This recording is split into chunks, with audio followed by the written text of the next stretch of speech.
Hey, good afternoon. This is a second repairability attempt from Ms. Paula Pyatt. As the first video had some pretty bad lighting in it, we're going to go ahead and do our attempt today. We're going to attempt to repair this one damaged shingle right here. You can see it's clearly damaged. I'm going to show you guys the tools that I'll be using today. First is going to be that all-in-one State Farm approved roof snake. And it is approved for, it's an all-in-one tool. It's approved for breaking seals and installing nails. And this is a precision nail puller. It is for those hard to get nails, so we can remove them from the top instead of coming up from underneath and pulling through. Then we got regular hammer and nails. So we've identified where the wind damaged shingle is that we want to replace. We're going to go ahead and just carefully break the seals on the shingle directly above.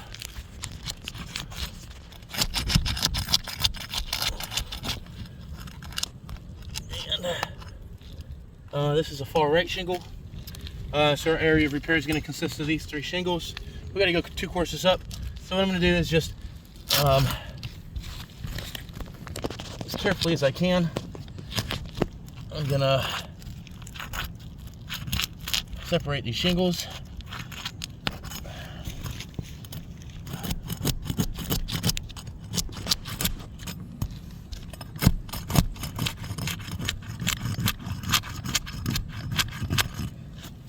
Careful as you can. Repair guys aren't this careful. All right, and then we go 2 courses up. Yeah, the shingle. And engineers designed this tool to be an all-in-one. That includes breaking the seals. I had an adjuster tell me one time, we'll use a paint putty knife to break the seals. It works better. No, it doesn't. It rips the shingles more, and it's a painting tool, not a roofing tool. So, now that we got those loose, we're going to get the shingle itself loose. Trying to make everything go easy peasy, really smooth. Alright. Now before I really start pulling any nails out, or doing any kind of moving around of the shingle beyond just breaking those seals, so before I get too far ahead of myself, let's just get an overview, kind of starting right here, and then, and then working all the way over so that we can see all of those shingles that we're going to be dealing with here today. All right. And so for the nail pulling, I'm going to use this precision nail puller, and what that does is it allows me to, you know, with a flat bar, or with this end of the roof snake, you go up under the shingle and you pop the nails in the course below, the course above, and what that ends up doing is pulling through on the nails a lot of the time. So what we like to do here is we like to get the nail from the top, and what we do is we just lift it just slightly, just enough to be able to identify where that nail is. Give it a couple good taps, let those teeth that are pointed grab that tip of the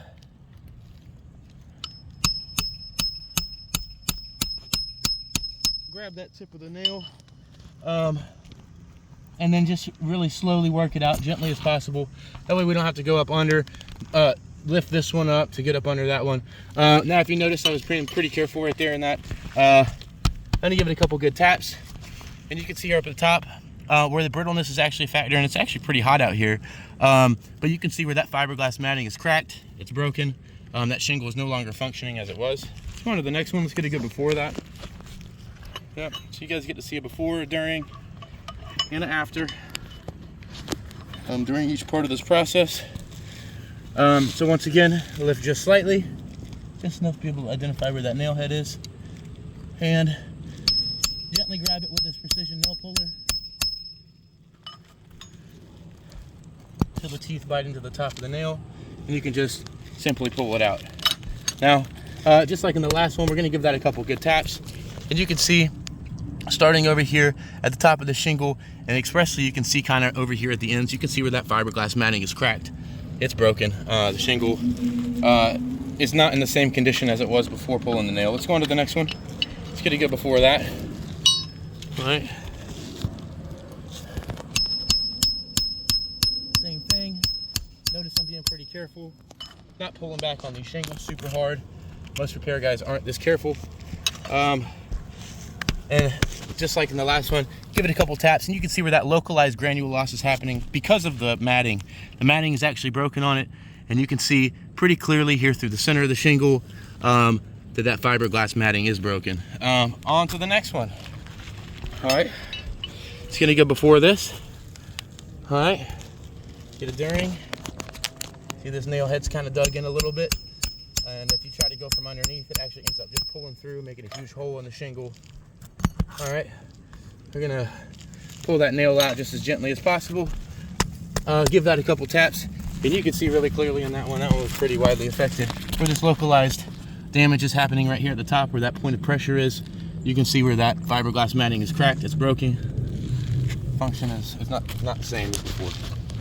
All right, because I pretty OCD, I like to go right to left. So the next one we're gonna get before of is this one right here. Let's get a good before that. See the condition of that shingle before I pull the nail out. All right, and lift just ever so slightly. Give it a couple taps. Lift that nail head up. I know we got two in this one, because this is two different shingles here that butt together. And just enough to be able to grab that nail head out. Now we got both of them popped out pretty far. So let's just do that guy right there. Nice and easy.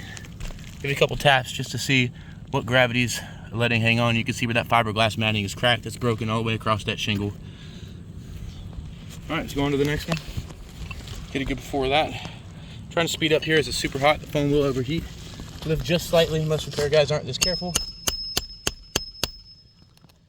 Notice I'm not going past about 30 degrees. At most 40 degrees, not even 45. And you saw the before, you saw the during. Give it a couple taps. You can see the after. You can see up here at the top of the shingle where that point of stress is. You can see where that fiberglass matting is cracked. It's broken.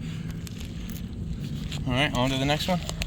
Let's get a good before of that. You see the condition of the shingle before I pull the nail.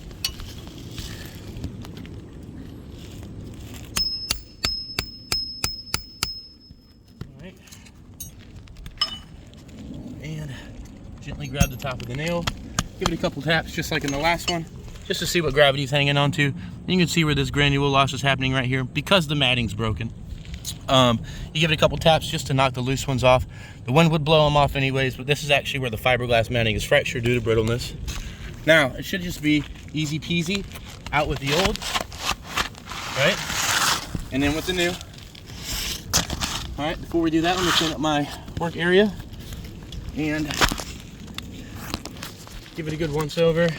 Now, a couple things I want to point out here before I install this new shingle. If you look right here, you can see pretty clearly where there's really bad mat transfer.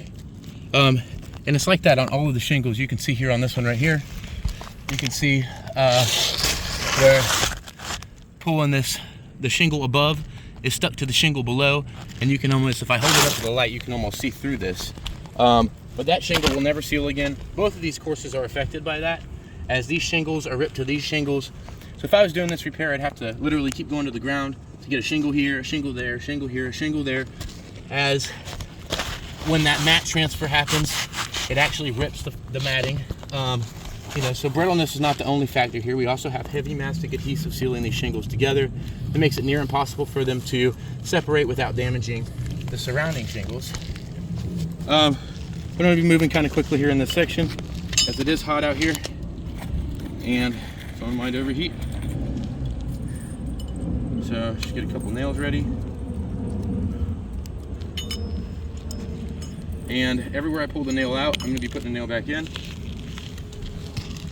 One here. Get it started. Drive it flush. Same here. We'll go across the entire first course, and you can see with each hammer blow, you can see where these shingles are just falling apart more and more. All right. And drive it flush. And we use this roof snake to limit the lifting of the shingles. That way I don't have to fit my whole hand in there. I can literally just put the tip of this tool in. Notice I'm not pulling it back, not cranking back on these shingles. Being extremely careful. Now for the adjuster watch, remember there was two nails in this shingle, because this is where two shingles a butt, shingle here, So we're gonna go ahead and nail those down properly. And you can see on all these shingles that had the seals broken and that had nails pulled and now reinstalled, you can see with each hammer blow that these shingles are just getting worse and worse and worse. All right. And one more. So to do a repair like this of one shingle, much less widespread damage like this, would leave the homeowner's roof in a really bad condition. This is not something that we can warrant. This fiberglass matting up here at the top of these shingles is broken, it's cracked. Due to brittleness, this actually ends up letting water in through the micro cracks. Not to mention that there is those chunks of mat transfer. These shingles will never seal again. The next 10-mile-an-hour wind that comes by will blow them. We can't put our name on a repair like this. We would ask that State Farm would not either.